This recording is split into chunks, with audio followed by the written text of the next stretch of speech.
Oke, sekarang bagaimana jika nanti reaksinya itu melibatkan larutan?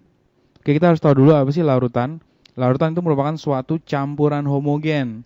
Nah, untuk membentuk larutan itu harus ada dua komponen, yaitu nanti ada zat yang dilarutkan atau dinamakan dengan zat terlarut, dan nanti ada pelarutnya, gitu ya.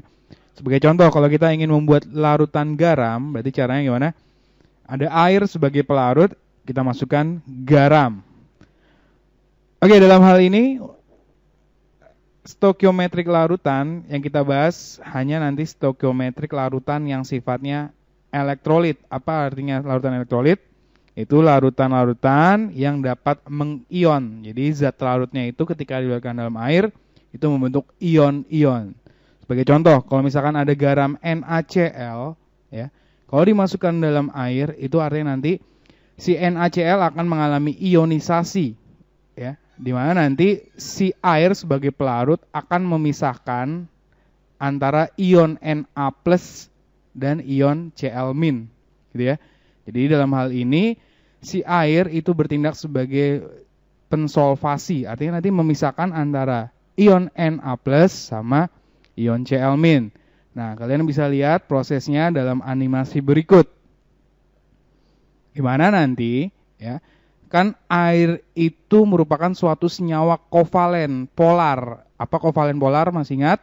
Yaitu senyawa-senyawa yang memiliki kutub. Ya, jadi ada kutub positif, ada kutub negatif. Nah, dalam molekul air yang bertindak sebagai positif itu adalah dua atom hidrogennya, sedangkan yang negatifnya adalah atom oksigen.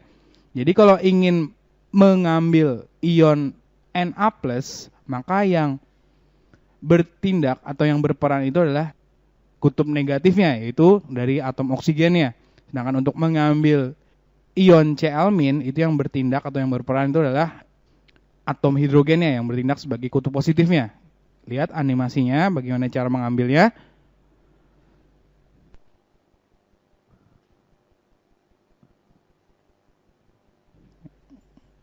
Oke, kita lanjutkan. Untuk menyatakan banyaknya zat terlarut dalam suatu larutan, itu dinyatakan dalam konsentrasi, di mana konsentrasi yang paling umum digunakan dalam larutan itu adalah molaritas, di mana molaritas didefinisikan sebagai banyaknya mol zat terlarut dalam tiap 1 liter larutan. Ya. Molaritas dilambangkan dengan M besar, itu kalau kita rumuskan berarti mol, jumlah mol dibagi volume. Ingat volumenya itu harus dalam liter.